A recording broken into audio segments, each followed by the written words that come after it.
ప్రియమైన దేవుని పిల్లలారా, ప్రభువైన యేసుక్రీస్తు నామములో మీకు నా వందనములు. ఈరోజు దేవుని వాగ్దానము మత్తయి సువార్త 8వ అధ్యాయం 10వ వచనం. మత్తయి సువార్త 8వ అధ్యాయం 10వ వచనం వాక్యం ఇలా ఉంది: ఇజ్రాయేలులో నవనికైనను నేనెంత విశ్వాసం ఉన్నట్టు చూడలేదని నిశ్చయముగా మీతో చెప్పుచున్నాను అని. ప్రియమైన సహోదరి సహోదరులారా, బైబిల్లో 2 విషయాలు యేసయ్యను ఆశ్చర్యపరిచాయి. మొదటిగా అవిశ్వాసం అయితే, రెండోదిగా గొప్ప విశ్వాసం. ఈరోజు మన వాక్యం యేసయ్యను ఆశ్చర్యపరిచిన ఒక మనిషి గురించి. అతడు శిష్యుడు కాదు, అతడు యూదుడు కాదు, అతడు మత పెద్ద కాదు, అతడు ఒక రోమా సైన్యాధికారి. యేసయ్య ఇలా అన్నాడు: ఇజ్రాయెల్లో కూడా ఇంత విశ్వాసం చూడలేదే అని. ఇప్పుడు మనకు ఒక డౌట్ వస్తుంది, ఆ మనిషి ఏం చేశాడు, అతని విశ్వాసం ఎందుకు ప్రత్యేకమని. అదేంటో ఇప్పుడు చూద్దాం.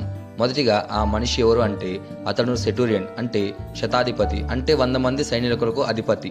అతడు రోమా అధికారం ఉన్నవాడు, యూదుల కంట్లో విదేశీయుడు, శక్తి అలాగే అధికారం ఉన్నవాడు. కానీ అతని ఇంట్లో ఒక సమస్య ఉంది. అతని సేవకుడు తీవ్రమైన రోగి అయి మంచానికి పరిమితి అయి బాధతో కృషించిపోతున్నాడు.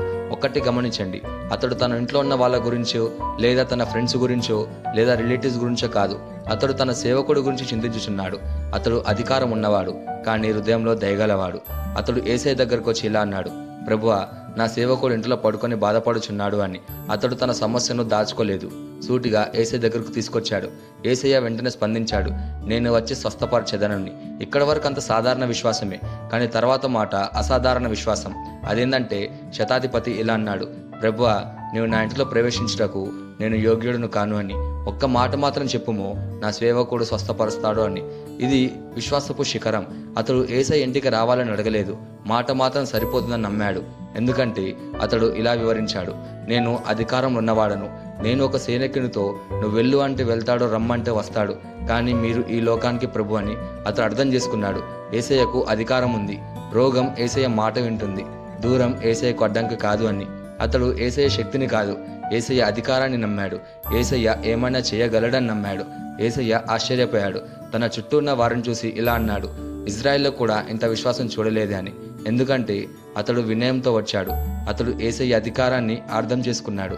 అతడు యేసయ్య మాటపై నమ్మకం పెట్టుకున్నాడు. అతడు కనిపించేందుకు ముందే నమ్మాడు. అప్పుడు యేసయ్య ఇలా అన్నాడు: నువ్వు నమ్మిన ప్రకారమే నీకు కలుగునుగాక అని. ఆ సేవకుడు అదే సమయంలో స్వస్థపరచబడ్డాడు. ఈ సంఘటనలో 3 గొప్ప పాఠాలున్నాయి. మొదటిగా వినయంతో కూడిన విశ్వాసం. అతడు అన్నాడు: నేను యోగ్యుడను కాను అని. గొప్ప విశ్వాసం అహంకారంతో రాదు, వినయంతో వస్తుంది. రెండోదిగా మాటపైన నమ్మకం. అతడు ఇలా అనలేదు: ప్రభువా, వచ్చి చూడండి అని. అతడు ఏమన్నాడంటే, ఒక్క మాట మాత్రం చాలు ప్రభువా అని నమ్మాడు. మనం కూడా దేవుని వాక్యాన్ని అంతే బలంగా నమ్ముతున్నామా? ఒక్కసారి మనల్ని మనమే పరీక్షించుకుందాం. మూడోదిగా దూరం అడ్డంకి కాదు అని నమ్మాడు. యేసయ్య ఇంటికి రాలేదు, కానీ అద్భుతం జరిగింది. దేవుని శక్తికి దూరం అడ్డంకి కాదు, పరిస్థితి అడ్డంకి కాదు, సమయము అడ్డంకి కాదు. ఈ రోజు ఇంట్లో ఒక సమస్య ఉందా? అనారోగ్యం, కుటుంబ కలహాలు, ఆర్థిక ఒత్తిడి, చదువుల సమస్య. యేసయ్య ఇంటికి శారీరకంగా రాకపోయినా ఆయన మాట నీ జీవితాన్ని మార్చగలదు. నీవు ఇలా చెప్పగలవా: ప్రభువా, ఒక్క మాట చాలు అని? ఎందుకంటే ఈ విశ్వాన్ని ఒక్క మాటతో నిర్మించాడు. చనిపోయిన లాజర్ని లేపింది ఆ ఒక్క మాటే. రోగులను ఒక్క మాటతో స్వస్థపరిచారు. ఒక్క మాటతో పేతురుకు విస్తారమైన చేపలు వచ్చినట్టు చేశాడు. కాబట్టి యేసయ్య ఒక్క మాట చాలు అని నమ్మే విశ్వాసం మనకి కావాలి. మనం ఎలా ఉండాలంటే, వినయంతో దేవుని దగ్గరకు రావాలి, వాక్యాన్ని పూర్తిగా నమ్మాలి, దేవుని అధికారాన్ని గుర్తించాలి, కనబడక ముందే విశ్వసించాలి, ఫలితం ఆలస్యమైన నమ్మకాన్ని వదలకూడదు. నీ విశ్వాసం యేసయ్యను ఆశ్చర్యపరచాలి. శతాధిపతికి అద్భుతం వచ్చింది, ఎందుకంటే అతడు ఎలా అన్నాడు: ఒక్క మాట మాత్రం చాలు అని. ఈరోజు యేసయ్య నీకు కూడా చెప్తున్నాడు: నువ్వు నమ్మిన ప్రకారమే నీకు కలుగునుగాక అని.